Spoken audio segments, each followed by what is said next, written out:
tous, bienvenue sur ma chaîne. Alors c'est tout nouveau, c'est tout neuf et j'espère que ça vous plaira.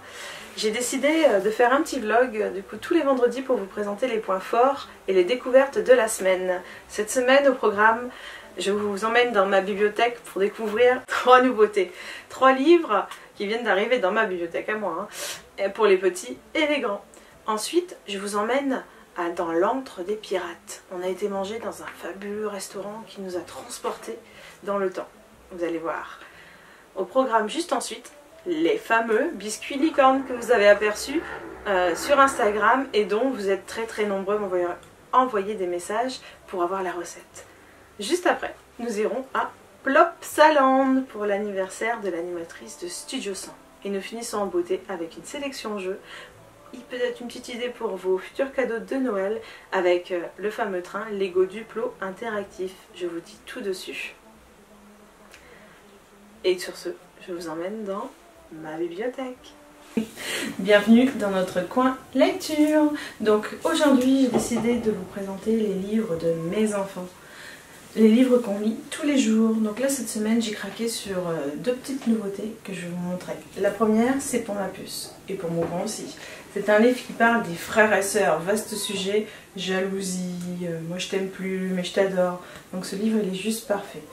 En fait, c'est un double livre. Une histoire dans un sens, une histoire dans l'autre sens. Dans ce sens, c'est la petite fille qui n'aime pas son petit frère, et dans l'autre, c'est le petit frère qui n'aime pas sa grande sœur. Alors pourquoi j'ai craqué sur ce livre? Je vous montre tout simplement. On voit que son petit frère, il l'embête. Il touche toujours à ses affaires. Il ne le laisse jamais tranquille. Donc je vous passe vite fait, c'est juste pour vous montrer un petit peu l'ambiance. Il est pleurnicheur. Mais au final, le jour où elle est toute seule, elle se rend compte que c'est triste d'être tout seul. Mais qu'en fait, son frère, il la faisait quand même bien rire. Mais que son frère, c'est lui le meilleur pour raconter des jolies histoires. Et qu'au final, c'est pas si mal d'avoir un frère et d'être à 2. Donc voilà, il y a 2 petites histoires. Je trouve que ce livre est vraiment très sympa. Et j'ai hâte de le montrer aux enfants cette semaine pour voir comment ils réagissent avec. Alors mon deuxième livre est cette fois-ci pour Max. Donc Max a 7 ans, pour rappel, il est en CE1 et il lit très bien. Donc lui il est passé sur des livres assez costauds. Pour tout vous dire, il fait plus de 300 pages. Mais il est particulier ce livre, avant de vous expliquer. C'est des livres un petit peu BD, donc c'est assez léger à lire et c'est des histoires rigolotes. Donc j'espère que vous voyez bien, c'est tout rigolo et c'est sympa. C'est une collection qui va de 13 en 13. Donc là on a la cabane à 52 étages, mais il a commencé par la 13, la 26, etc. jusqu'à 52 et ça continue encore après. Donc c'est une petite série et il en est totalement fan et il nous réclame les suivants chaque fois qu'il est fini. Donc pour une idée, en CE1, pour un très bon lecteur, il fait une semaine avec à peu près. Voilà. Donc ça c'est notre petite trouvaille pour Max. La cabane à 52 étages des éditions Bayard Jeunesse. Mon troisième livre, c'est Le Château du Prince du Fouillis. Alors c'est des éditions Ozu et c'est juste un cherche-et-trouve géant. Donc les enfants adorent ça. Nous on les prend pour aller par exemple dans les salles d'attente du docteur, les restaurants, en voiture. On les garde vraiment pour des moments particuliers, ça occupe les enfants, ils sont contents de les retrouver parce qu'on leur donne pas forcément tout le temps. Et finalement, ils sont canons. Alors celui-là, il se présente comme ça. Les petits objets à rechercher sur des jolies petites illustrations. Je vous montre un petit peu vite fait. Il y a plein de pages. Donc, différents univers. D'une main, c'est pas facile. Vous pouvez les apercevoir.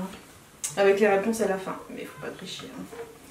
Donc voilà, c'était mes 3 petits coups de cœur. Donc je répète, Le Château du Prince du Fouillis des éditions Ozu. Hop, pour Max, La cabane à 52 étages des Bayard Jeunesse.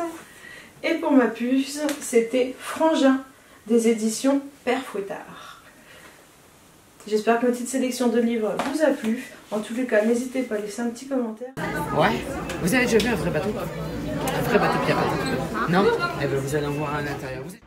Alors ce soir c'est une soirée un petit peu spéciale parce que voilà, on a été invités, alors oui je sais, encore on a beaucoup de chance je sais, invités à découvrir un nouveau restaurant qui vient de s'ouvrir, un restaurant sur le thème des pirate.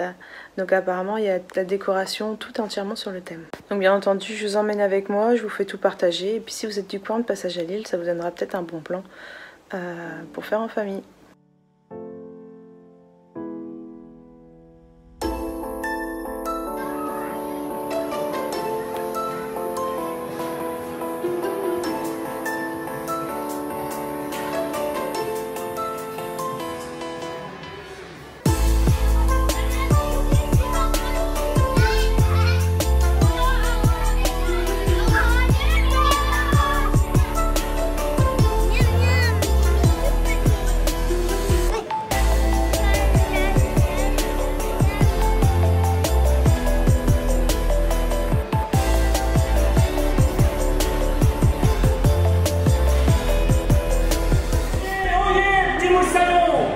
Si tu possèdes une bourse, viens vite me rejoindre autour du puits. Allons récupérer notre coffre au trésor. Allez, Moussaillon, je suis Sam. Partons à l'aventure. Alors non, je ne suis pas une grande pâtissière, ni même une grande cuisinière, j'avoue, à mon grand regret, je n'ai pas le temps et j'ai jamais appris à cuisiner. Mais j'adore essayer de faire des petites choses pour faire plaisir à mes enfants. Et aujourd'hui, j'avais une demande de ma puce. Alors cette demande si spéciale, c'est de lui faire des biscuits licorne. Alors je vous explique d'où ça vient. À la naissance de bébé, j'ai eu un colis surprise chez moi de Zodio. Juste une colis surprise pour les nouveautés sur leur thème. Il y avait un thème un peu féerique. Donc voilà. Et dans ce colis, on avait un petit accessoire tout simple. Un emporte-pièce licorne que je n'ai jamais eu l'occasion d'utiliser. Et depuis, elle m'en parle, elle m'en parle, elle m'en parle. Alors je me suis dit qu'aujourd'hui, j'ai essayé de lui faire une surprise. Donc voilà, donc c'est parti, je vous emmène, on va essayer de faire des petits biscuits licorne. J'espère que je vais y arriver, on croise les doigts parce que je ne suis pas une cuisinière, je suis une maman toute simple. Et voilà, on va essayer, si j'y arrive, vous y arriverez, je vous emmène avec moi. Alors pour faire la recette, c'est simple, il y a 3 points. Le premier, c'est faire le biscuit. Pour faire le biscuit, on a besoin de 2 œufs, de 100 g de sucre, de 400 g de farine et 150 g de beurre fondu. Il faudra ensuite qu'on fasse un glaçage pour remplir la licorne et un autre glaçage pour la crinière. Mais d'abord on va se concentrer sur le biscuit. Pour le biscuit, il faut... La première étape, il va falloir que dans notre bol, on mette nos 2 œufs avec notre sucre. Allez, c'est parti. 100 g de sucre. Hop, et 100. On s'arrête. Et là maintenant, on rajoute nos œufs. On a mis nos œufs. On mélange.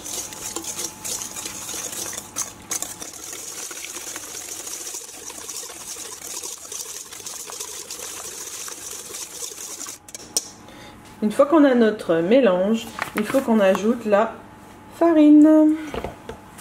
Donc on doit ajouter 400 g de farine. C'est parti. 401, on y est. La farine est dans la place. On passe à l'étape suivante. L'étape suivante, ça va être d'ajouter notre beurre cheddar et la levure.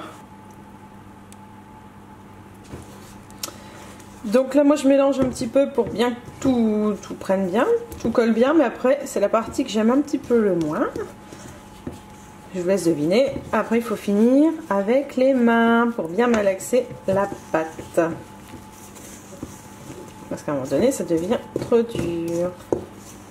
Donc il n'y a pas de secret, comme on dit, il faut mettre la main à la pâte.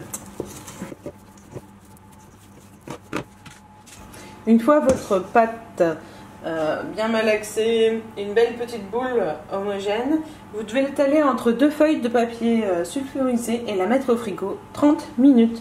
C'est parti.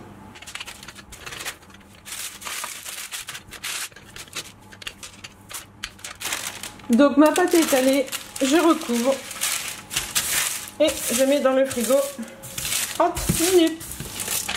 Alors petite astuce de maman, ça colle vraiment moins. En espérant que j'arrive à l'enlever. Ouais, ça colle vraiment moins si vous passez le rouleau sur votre deuxième couche. Donc voilà, ma pâte a eu 30 minutes de frigo. Prochaine étape, faire les emporte-pièces pour faire cuire mes biscuits pour pouvoir ensuite mettre le glaçage dessus. C'est parti. Bon alors, une fois l'emporte-pièce utilisé, mes petites licornes faites, c'est bon. Il reste plus qu'à mettre au four. Franchement, entre nous, elles sont pas belles mes petites licornes. 200 degrés, 10-15 minutes. A tout à l'heure mes belles licornes. Non, pendant que mes licornes chauffent, moi je fais mon glaçage pour décorer l'intérieur de la licorne. Donc un glaçage, c'est une espèce de sucre tout blanc qui va colorier la licorne tout simplement. Donc j'ai mon sucre glace, je mets mon blanc d'œuf, hop, mon demi-citron, si j'arrive à l'ouvrir. Donc c'est pas bien, je vais mettre à peu près parce que je ne sais pas à quoi ça correspond. Si c'est bon. Et on mélange.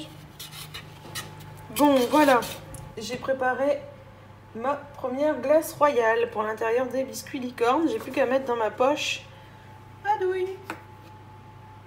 Et mettre sur mes biscuits dès qu'ils auront refroidi. Là c'est parti, les petits biscuits sont cuits. Donc c'est parti pour l'étape glaçage. Alors, à chaque fois que j'en fais, ça finit en catastrophe. Hein. Le truc, il explose, le petit bouchon, là. Je suis sûre qu'il y en a qui connaissent. Alors, il paraît, l'astuce, oh là là, ça bouge, c'est de faire le tour en premier. Alors, j'adore le coloriage, hein, mais... Bon, alors, ne faites pas comme moi. Une assiette, ça bouge. Vous aurez plus du papier. Peut-être. Sulfurisé. Ma foi, mon tube n'explose pas. Pour une fois, je suis contente. Bon, je m'excuse auprès de tous les vrais pâtissiers, cuisiniers. Je n'emploie sûrement pas le bon langage. J'ai sûrement pas les bons ustensiles. Mais je suis une 100% amatrice. Bon, c'est pas trop mal. Qu'est-ce que vous en pensez? On colorie l'intérieur. Bon les amis, je viens de finir ma première licorne. C'est pas si mal pour une première fois. Rassurez-moi. Bon, je la trouve juste un peu épaisse. Hein. Je pense qu'il y a des astuces pour s'améliorer. Bon, ça y est. Mon nappage est fait, mon glaçage plutôt. Bon, c'est pas le plus beau, mais j'en suis assez fière pour une première. Maintenant, je vais recommencer la même pâte, le même glaçage. Donc, si vous vous souvenez, en mettant un blanc d'œuf, 250 g de sucre glace, un demi-jus de citron, mais la seule différence, c'est que ce coup-ci, je vais ajouter un colorant pour faire ma crinière de couleur. Donc moi, je vais essayer de faire un rose. Donc du coup, je vais mettre du colorant rouge. On va voir. Allez, je recommence, je vous montre pas, mais c'est exactement la même recette qu'avant pour le glaçage.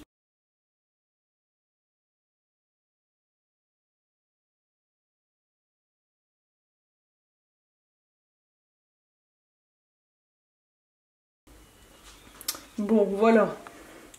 Mes 3 licornes ont des crinières. Ça va s'aplatir un petit peu. Maintenant, techniquement, c'est fini.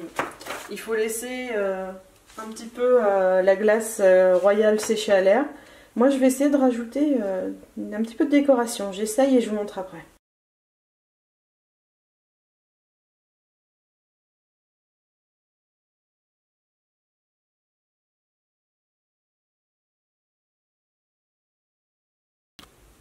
Bon, voilà, ça y est, c'est fini. J'ai fait un petit peu de déco. Alors, vous voyez, j'ai mis de l'or au nez et à la corne et j'ai fait des petits yeux. J'ai essayé, avant de vous montrer ce que j'étais pas sûre du résultat. Pour l'or, j'avais acheté tout simplement un petit spray comestible du coup. Donc le rendu est plutôt sympa, mais c'est pas évident à appliquer, pour être honnête. Et pour les yeux, j'ai utilisé un petit crayon comme ça alimentaire que j'avais de l'anniversaire. Voilà. Les licornes sont finies. Si vous essayez, n'hésitez pas à poster une petite photo. J'ai hâte de voir vos créas. Et avis de maman, c'est très très simple à faire avec les enfants. Si vous savez faire les biscuits de Noël, vous savez faire mes biscuits licornes. Amusez-vous bien.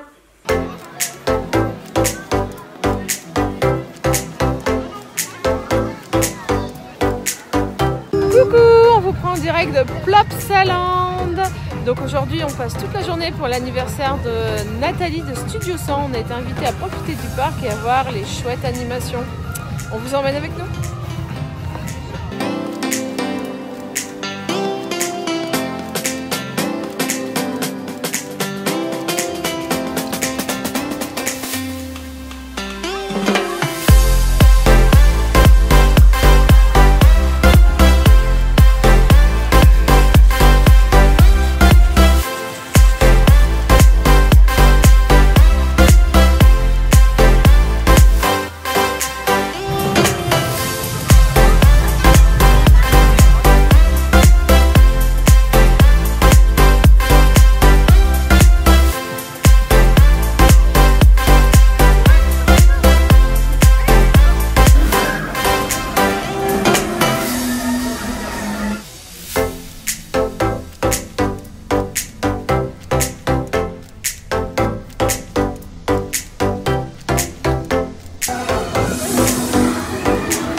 Happy birthday to Marie et Nathalie. Happy birthday to you. Hip hip hip. Där heb je Maja de weg. En haar vriendjes zijn ook van de partij. Daar heb je Maja de weg. Het verhaal begint dus komen dichterbij. Sélection jeu. Alors Noël approche, je sais que beaucoup d'entre vous m'ont demandé des idées de cadeaux. Aujourd'hui je vous parle de Lego. Si je vous dis Lego Duplo, je pense que ça vous parle. Alors j'ai eu la chance de pouvoir découvrir il y a quelques temps le nouveau Lego Duplo, le train interactif. Interactif, pourquoi? Le mieux c'est que je vous montre. Bon, alors voici le premier circuit avec notre fameux train nouvelle génération. Ce train est magique, comme disent mes enfants, parce qu'en fait il suffit de donner une petite impulsion en avant, juste comme ça en le poussant, et il démarre. Alors on va le laisser faire un tour. Pour l'arrêter, c'est magique aussi. Là, il suffit de mettre sa main devant par exemple, et il va s'arrêter tout seul, comme par magie. Il a aussi une autre particularité. Dans la boîte du train, on trouve plein de petites tablettes comme ça. Une blanche, je vous montre bien. Ça c'est pour allumer les lumières du train. Celle-ci, c'est pour que le train mette de l'essence. Donc on entend le bruit de l'essence. Il y en a 3 autres. La verte, avec la double flèche, demande au train de changer de sens. La rouge demande au train de s'arrêter. Et celle-ci demande au train de klaxonner avec la note de musique. Je vous montre. Par exemple, le train est à la gare, on va lui demander quelque chose. On va lui dire, train, tu es à la gare. En partant de la gare, tu vas klaxonner. Je pose juste ma tuile sur la route. Juste après, tu vas allumer tes lumières. Un petit peu encore après, ici, tu vas mettre de l'essence. Donc on va entendre le bruit de l'essence. Mais arrivé un petit peu plus loin, donc au niveau de l'arbre, tu vas faire marche arrière. Donc il va repartir dans l'autre sens. Et quand il sera passé, je mettrai à sa place, vous verrez juste là, donc un petit peu avant, je mettrai cette tuile là qui va lui demander de s'arrêter à la gare. C'est parti, on y va, je vous montre. Allez mon train, démarre. Il klaxonne, une lumière s'allume, il s'arrête pour mettre de l'essence.